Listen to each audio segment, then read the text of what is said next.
Hey guys, Andrew Shrout here in the sideboard. I'm here with Logan Mize, one of the at-large participants in the Players' Championship. Yes. And we're here to talk about your standard deck. And you showed up with red-green aggro. Yes. So we'll start with the cards. We'll kind of go through from the top, and then we'll kind of talk about how we got here later. All right, sure. So kick us off with the threat selection here. Storm Breath, Ash Cloud, Goblin Rabble Master, all 4-0s, which you'll notice it will be a trend. Okay. And Storm Breath is probably my favorite card in Standard right now. Okay. The protection from white makes it very hard to kill, and it's just a great threat. Puts people on the back foot, and it's great against blue-white heroic, multiple different decks. Okay. And Ash Cloud, it was really flying that made me choose Ash Cloud over Polychronos. Okay. It gets around a lot of threats, and that basically flying is what makes it stand out from Polychronos. Okay. Goblin Rabble Master. I've heard that's a good card. It's one of the more important cards. It gives you your free wins. Sure. You're on the play, turn 1 Elvish Mystic, turn 2 Rabble Master. Okay. Keep them on the back foot and kills them quickly. Okay. And then some more threats, Right. more lower to the ground, some cheaper stuff here. Yes. Boon Satyr, Heir of the Wilds. These are cards we've seen a lot of. Fanatic of Xenagos. This is a card that hasn't really had a home, I don't think. It's actually, I prefer it more than the Boon Satyr. Okay. It's often be better for me than Boon Satyr. Both trigger Ferocious for Heir of the Wilds, and later you'll see Crater's Claw. Okay. But Boon Satyr,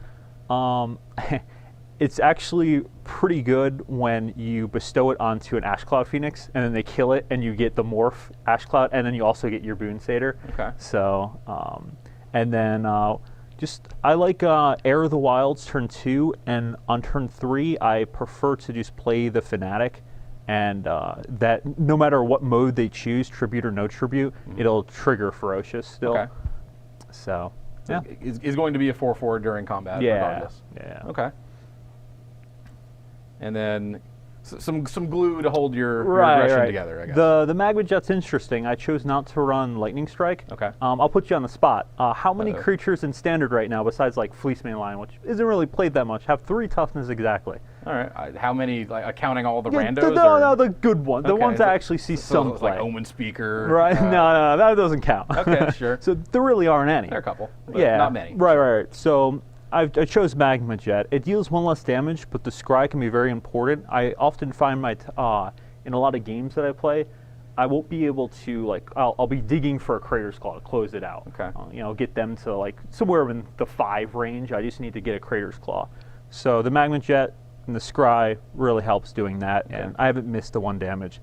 And the 1 Destructive Revelry, I wouldn't play it in a big tournament, open, invitational, something like that, but particularly for this tournament, I expected, you can somewhat predict the metagame. Sure. And that's where the Destructive Revelry came in. I expect a lot of whips. Sure.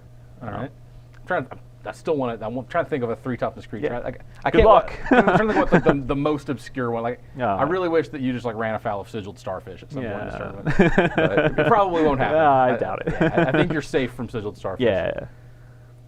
And then you mentioned Crater's Claw is a 4 of. Yeah, one of the more important cards in the deck. It helps you actually win games. Oftentimes you'll be a few points short. They'll stabilize or whatnot. Okay. Helps put the game away. All right.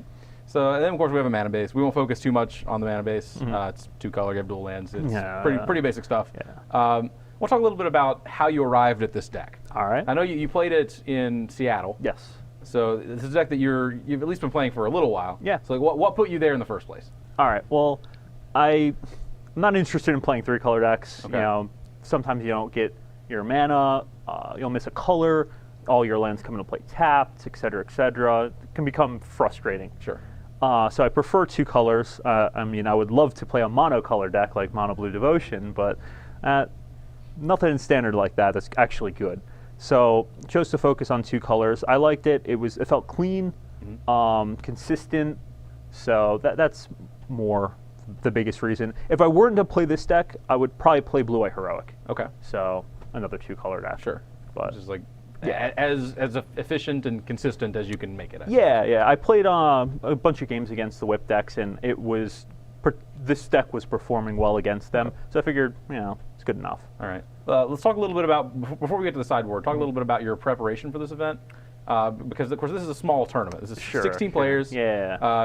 All of you guys know each other. Yeah. Like, you can probably put a lot of the players in this tournament on a pretty narrow range in terms of what deck they're going to play. Besides Brad Nelson. Never know. Sure. We got a couple wild cards, a couple jokers. But like, how much does that play into both your deck selection and your card selection? Well, I ran back both the decks I play in Seattle, so like not too much. Okay. But like, I got back from Seattle on late Monday night, and Sman, who I tested with, got back on Tuesday morning. So we didn't get too much testing in, but we did as much as we could in the short amount of time that we had.